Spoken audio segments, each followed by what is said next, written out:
मित्रों, परम पूज्य गुरुदेव परम वंदनीय माता जी की दिव्य उपस्थिति को साक्षी मानते हुए माँ गायत्री के महामंत्र के साथ, पावन मंत्र के साथ मैं अपनी बात प्रारंभ करना चाहता हूँ। माँ गायत्री का पावन मंत्र वैदिक ऋचाओं का एक ऐसा पवित्र समुच्चय है जिसका उद्देश्य ही मनुष्य के अंदर निहित आंतरिक देवी और ईश्वरीय शक्तियों का जागरण करना है। एक ऐसे कठिन समय में गायत्री का मंत्र हमें संबल प्रदान करता है जब मनुष्य का जीवन दो विपरीत ध्रुवों के मध्य में झूलता सा नजर आता है।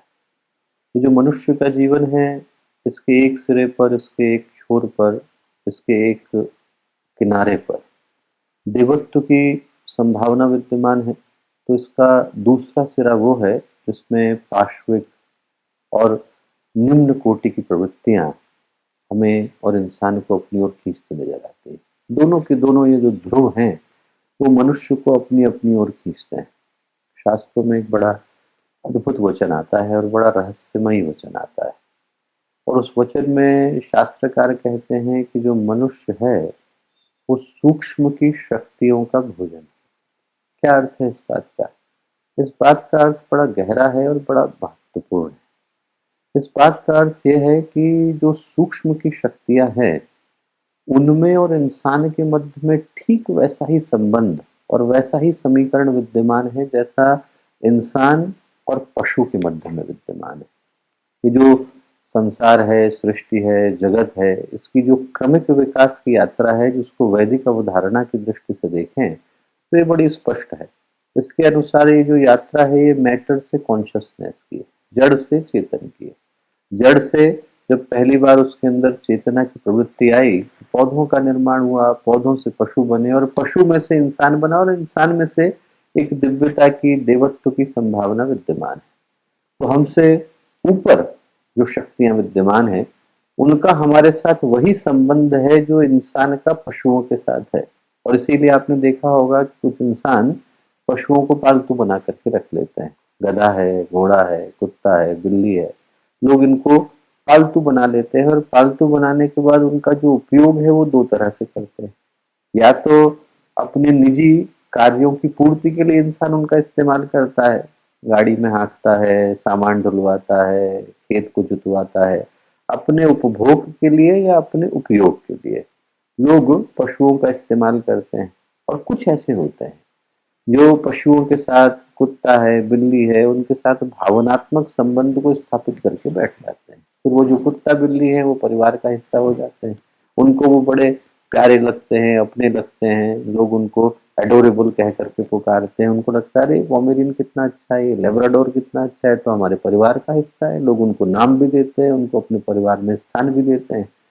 ठीक ऐसा ही सूक्ष्म की शक्तियां कुछ इंसानों के साथ करती हैं। जैसे हर पशु को जो है इंसान पालतू नहीं बना पाता। बहुत सारे पशु हैं जो नैसर्गिक रूप से जंगल में घूम रहे हैं, वाइल्ड में घूम रहे हैं, उनके ऊपर आधिपत्य को जमा पाना संभव नहीं, पर कुछ पशुओं के ऊपर ऐसा कर पाना संभव हो पाता है।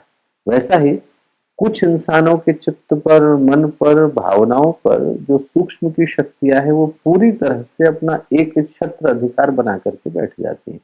जैसा वो कहेंगे वैसा वो व्यक्ति करता है। उसको महसूस भी नहीं हो पाता कि कब उसका अपना व्यक्तित्व, उसका अपना चिंतन, उसकी अपनी भावनाएं, उसकी अपने जीवन की योजना, अपने जीवन का उद्देश्य किसी और शक्ति के हवाले हो गया है। गुरुदेव ने एक लेख लिखा है, स्थूल का सूक्ष्म में परिवर्तन। सूक्ष्मीकरण के समय का लेख है, बहुत ही प्यारा है, बहुत ही गंभीर है और बहुत ही गहरे उद्देश्य के साथ लिखा गया है। जिसने उस लेख को पढ़ा होगा उसने पढ़ा होगा कि उसमें 3 पंक्तियां आती हैं और तीनों की तीनों पंक्तियां बहुत ही गंभीर रहस्य की ओर इशारा करती हैं। गुरुदेव ने उसमें लिखा है कि जैसे हम लोगों का ये दृश्य जगत है, दृश्य लोक है, जिसमें कि दृश्य शरीरधारी लोग रहते हैं, वैसे ही एक अदृश्य लोक भी है जहाँ पर सूक्ष्म शरीरधारी निवास करते हैं। और गुरुदेव ने उसके आगे लिखा है कि उन आत्माओं में जो सूक्ष्म शरीरधारी हैं, दृश्य लोकों में निवास करती हैं, उनमें से कुछ साधारण होती हैं। साधारण तो होंगी। व्यक्ति जो यहाँ से अपने शरीर को त्याग करके गया है उसी ने तो सूक्ष्म के शरीर को धारण किया है। तो जिसका जीवन यहाँ पर क्षुद्रताओं को, निकृष्टताओं को, छोटी छोटी कामनाओं को समर्पित रहा, वो शरीर को त्यागते ही एकदम असाधारण थोड़ी बन जाता है। जिसने एकदम अपने जीवन को बहुत ही क्षुद्र कामनाओं के लिए गुजारा है, वो शरीर को त्यागते ही महामानव नहीं बन जाता है। तो यहाँ साधारण था, वहां पर भी साधारण ही रहता है। तो गुरुदेव ने लिखा कि कुछ आत्माएं बहुत साधारण होती हैं, उनकी भावनाएं, उनकी योजनाएं, उनका बुद्धि कौशल बहुत साधारण सा होता है। और कुछ दुरात्मा इस तरह की होती है। दुरात्मा का मतलब जिनको सिर्फ दूसरों के ऊपर प्रहार, आघात, दूसरों को नुकसान पहुंचाने के अलावा और कुछ करने का भाव होता है ना, मन होता है। और कुछ आत्माएं ऐसी होती हैं जो अत्यंत ही उच्च कोटि की होती है, और वो सिर्फ उच्च कोटि के मनुष्यों के साथ संपर्क करते हैं। और उसके बाद गुरुदेव ने एक बहुत ही कीमती लाइन लिखी है। उसमें लिखा है कि वे सभी मनुष्य लोक में समुचित दिलचस्पी रखते हैं, जिस तरह से इंसान रखता है। पशुओं के बारे में योजनाएं बनाता है, पशुओं को पालने के लिए विभाग बनाता है, एनिमल की ब्रीडिंग कैसे हो उस पर अपना चिंतन करता है, कुत्तों की रेस कैसे हो उस पर अपनी पूरी योजना लगाता है। ठीक वैसे ही जिस तरह से इंसान के यहाँ पशुओं का देखभाल करने के लिए एक विभाग है, सूक्ष्म में इंसानों का देखभाल करने के लिए एक विभाग है। उनका पूरा काम, उनका पूरा तंत्र सिर्फ मनुष्य के मन पर, चित्त पर, भावनाओं पर कैसे अधिकार जमाया जा सकता है, कैसे उसका इस्तेमाल अपनी तृष्णाओं, कामनाओं, वासनाओं की पूर्ति के लिए किया जा सकता है, इस ओर जाता है। और व्यक्ति को महसूस भी नहीं हो पाता, ये भी नहीं महसूस हो पाता कि कब हम किसी आसुरी नकारात्मक प्रवाह का हिस्सा बन गए। मुंह से शब्द हमारे निकल रहे हैं, बोल कोई और रहा है। व्यक्ति को महसूस भी नहीं हो पाता कि कब वो रिमोट का हिस्सा बन गया है, एक यंत्र बन गया है, दबाया कहीं और से गया है, निकल इसके मुंह से रहा है। जैसा ऊपर वाले का उसके व्यक्तित्व पर अधिकार है, वैसा इस व्यक्ति के माध्यम से कार्य संपन्न हो रहे हैं, योजनाएं बन रही हैं, क्योंकि जो उसकी अपनी स्व की योजना है, जो जीवन का पथ है, उस पर कोई और अधिकार जमा करके बैठ गया है। जीवन की धारा, जीवन का प्रवाह, जीवन की सोच कब गलत दिशा में चली जाती है, व्यक्ति महसूस ही नहीं कर पाता। कथा आती है, एक प्यारी कथा आती है। कथा आती है एक पंडित जी की, एक राजा के दरबार में काम करते थे और रोज राजा को जाके भागवत सुनाते थे। 30 वर्ष गुजरे तो राजा ने कहा कि पंडित जी एक बात बताइए, आप बताते हैं कि भागवत को सुनने से व्यक्ति मुक्त हो जाता है, मैं तो हुआ नहीं, आप तो 30 वर्ष से सुना रहे हैं। बोले आप इस प्रश्न का उत्तर लेकर के आइए कि आपके सुनाने से मैं मुक्त क्यों नहीं हुआ। यदि कल तक उत्तर नहीं लाएंगे तो मैं आपको जेल में डाल दूंगा। पंडित जी घबराए, राजा का हुक्म था। घबराए घबराए अपने घर को गए। अब रास्ते में उनको एक संत दिखाई पड़े। उन्होंने कहा इनसे अपनी परेशानी बताते हैं। परेशानी बताई कि राजा साहब ने ऐसा ऐसा आदेश दिया है। संत बोले कि तुम्हारी परेशानी तो मैं दूर कर दूंगा, तुम एक काम करो, राजा के पास मुझे लेकर के चलो और ये कहो कि हमारे शिष्य हैं और हमारा शिष्य आपके प्रश्न का उत्तर देगा। ठीक, लेकर के गए। अगले दिन संत को उन्होंने अपने साथ लिया, राजा के सामने ले जाकर के खड़ा किया। बोले राजा साहब हमारा शिष्य है और ये हमारे प्रश्न का उत्तर देगा हमारी ओर से। राजा ने कहा कोई भी दे दे, हमें क्या है, हमें तो प्रश्न का उत्तर चाहिए। उन्होंने कहा कि एक बार बताइए कि साहब ये मुक्त क्यों नहीं हो पाते। तो संत बोले कि ऐसा है, मैं उत्तर तो दूंगा पर उसके लिए एक शर्त है।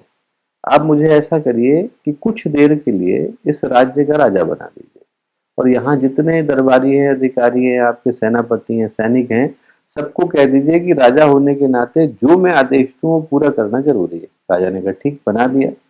बना दिया? बोले हाँ। उन्होंने तुरंत राज दरबार के सैनिकों से कहा कि आप राजा को और पंडित जी को दोनों को रस्सियों से बांध दो। क्या करें, बांधना पड़ा। राजा बन गए थे वो, थोड़ी देर के लिए बांधा उन्होंने। जैसे ही बांधा वैसे ही संत ने कहा कि पंडित जी से कि पंडित जी आप राजा साहब को खोल दो। कैसे खोले, बंधे हुए हैं। राजा साहब से कहा कि राजा साहब आप पंडित जी को खोल दो। राजा बोले कैसे खोले साहब, बंधे हुए हैं। बोले समझ में आया, जब दोनों ही बंधे हुए हो तो खोल कैसे सकते हो। खोलने के लिए किसी एक का मुक्त होना तो जरूरी है। जो मुक्त है वही दूसरे को मुक्त करा सकता है। और जो गायत्री का मंत्र है वो यही व्यक्ति को संबल प्रदान करता है कि न हम आसुरी शक्तियों के अधिकार में आए, न हम नकारात्मक शक्तियों के अधिकार में अपने जीवन को दें, बल्कि जीवन की जो योजना है, जो कार्य है, उस ओर व्यक्ति मुक्ति के भाव के साथ आगे बढ़ सके। ये एक सृष्टि का बड़ा गंभीर रहस्य है जिसको बहुत कम लोग जानते हैं या जानते हैं तो इस ओर इशारा इसलिए नहीं करते क्योंकि जैसे ही कोई ये बोलेगा कि मनुष्य के चित्त पर आसुरी शक्तियां अपना प्रहार करती हैं, वैसे ही आसुरी शक्तियां सबसे पहले उस व्यक्ति के पीछे पड़ जाती हैं जो इस सत्य की ओर इशारा कर रहा है। पर किसी न किसी को तो बोलना ही है। हमारा जीवन संकट में भी पड़े तो क्या दिक्कत, कम से कम यदि व्यक्ति को इस शब्द के माध्यम से अपने जीवन का बोध होता है, जीवन की राह समझ में आती है, उस ओर चलने की प्रेरणा मिलती है, जिस ओर चलने का इशारा गुरुदेव का साहित्य कदम कदम पर करता है, और जिस ओर गुरुदेव चलने के लिए पूरे जीवन को जी करके गए, और उसमें यदि हमारा जीवन न्यौछावर भी होता है तो दिक्कत नहीं। कम से कम व्यक्ति को ये बोध तो करा सकेंगे कि जो जीवन की मुक्ति का मार्ग है वो अंदर से निकल करके आता है, और नकारात्मक प्रवाह का हिस्सा बनने से आदमी सिर्फ जीवन के रूप में मिले एक सौभाग्य को यूं ही गंवा करके चला जाता है। इस ओर लोग जानते हुए भी कहने से कतराते हैं, क्योंकि कहते ही संकटों का सामना करना पड़ता है। संकट आए या जाएं, पर यदि जीवन में मुक्ति की भावना आती है, गुरुदेव के कार्य को करने का भाव प्रबल होता है, तो ये जो सोच है वो मनुष्य को एक ऊंचाई की ओर, उन्नति की ओर, उत्थान की ओर, उत्कर्ष की ओर लेकर के जाती है। Presenting Shanti Kunj video app available at Google Play Store. Download it now. हमारे YouTube चैनल शांति कुंज वीडियो गायत्री परिवार को सब्सक्राइब करें एवं बेल आइकन जरूर दबाएं ताकि गायत्री परिवार की विभिन्न गतिविधियों की जानकारी आपको मिलती रहे।